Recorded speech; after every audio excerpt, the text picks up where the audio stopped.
Hello, it's Miss Atkin and I'm going to be reading you your next instalment of Charlie and the Chocolate Factory. I'm joined today by Clarence the Cat because he's an attention seeker and he didn't want to be without the camera pointed at him, but he loves stories, so hopefully he's going to enjoy this one as much as you will.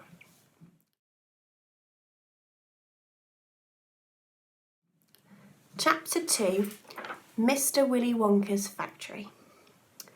In the evenings, after he had finished his supper of watery cabbage soup, Charlie always went into the room of his 4 grandparents to listen to their stories and then afterwards to say goodnight. Every one of these old people was over 90.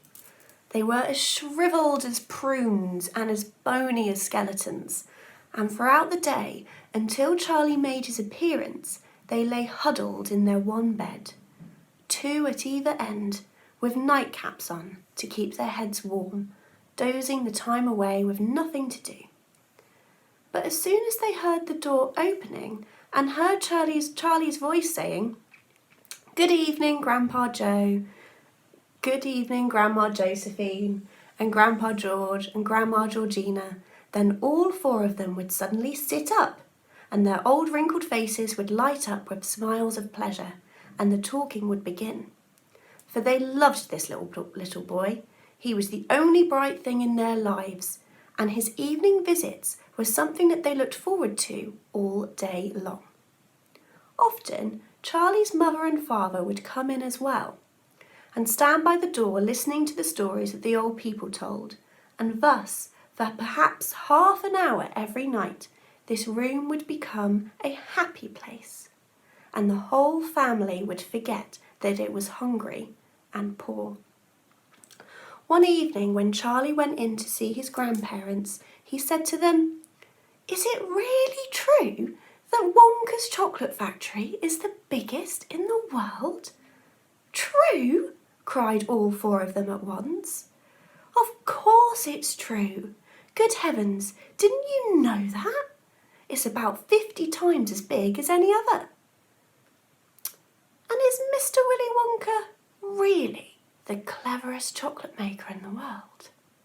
"My dear boy," said Grandpa Joe, raising himself up a little higher on his pillow, "Mr. Willy Wonka is the most amazing, the most fantastic, the most extraordinary chocolate maker the world has ever seen. I thought everybody knew that." "I knew he was famous, Grandpa Joe, and I knew he was very clever." "Clever?" cried the old man. "He's more than that. He's a magician with chocolate. He can make anything that he wants. Isn't that a fact, my dears?" The other 3 old people nodded their heads slowly up and down and said, "Absolutely true, just as true can be." And Grandpa Joe said, "You mean to say I've never told you about Mr. Willy Wonka and his factory?" "Never," answered little Charlie. "Good heavens above! I don't know what's the matter with me. Will you tell me now, Grandpa Joe, please?" "I certainly will.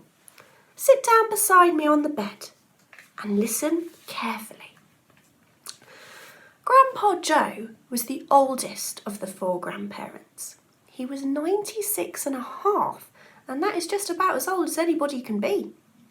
Like all extremely old people, he was delicate and weak, and throughout the day he spoke very little. But in the evenings, when Charlie, his beloved grandson, was in the room, he seemed in some marvellous way to grow quite young again. All his tiredness fell away from him, and he became as eager and excited as a young boy. "Oh, what a man he is, this Mr. Willy Wonka!" cried Grandpa Joe.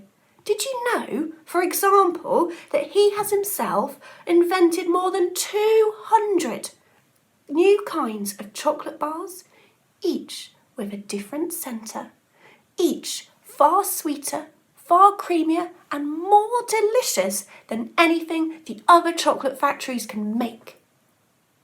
Perfectly true, cried Grandma Josephine, and he sends them to all the 4 corners of the earth. Isn't that so, Grandpa Joe? It is, my dear, it is. And to all the kings and presidents of the world as well. But it isn't only chocolate bars that he makes. Oh dear me, no. He has some really fantastic inventions up his sleeve. Mr. Willy Wonka has indeed.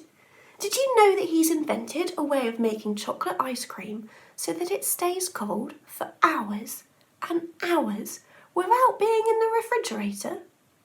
You can even leave it lying in the sun all morning on a hot day and it won't go runny.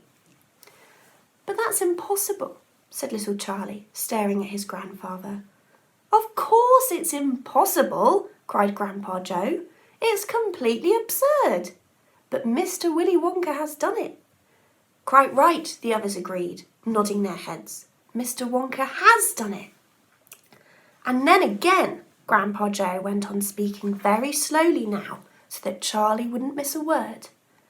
Mr. Willy Wonka can make marshmallows that taste of violets, and rich caramels that change colour every 10 seconds as you suck them, and little feathery sweets that melt away deliciously the moment you put them between your lips. He can make chewing gum that never loses its taste, and sugar balloons that you can blow up to enormous sizes before you pop them with a pin and gobble them up. And by a most secret method, he can make lovely bluebirds' eggs with black spots on them. And when you put one of these in your mouth, it gradually gets smaller and smaller until suddenly there is nothing left except a tiny little pink sugary baby bird sitting on the tip of your tongue. Grandpa Joe paused and ran the point of his tongue slowly over his lips. It makes my mouth water just thinking about it, he said.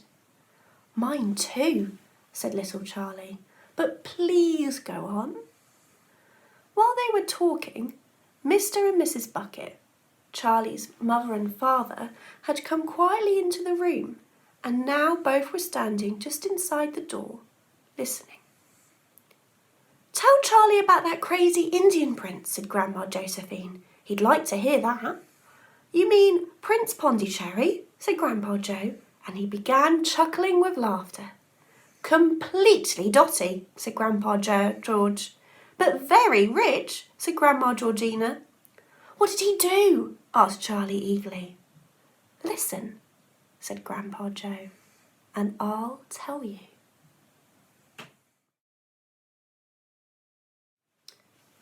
Okay, so that was chapter 2 of Charlie and the Chocolate Factory.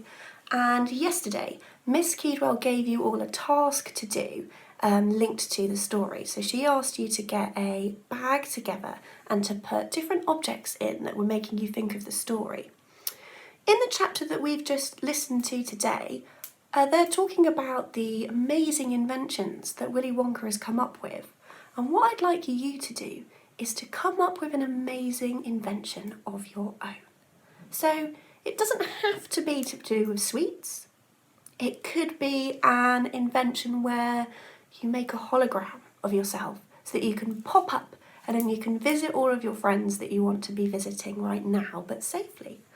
Or maybe you might want to create a time machine where you can go back in time, and then that means that you can explore all sorts of different worlds.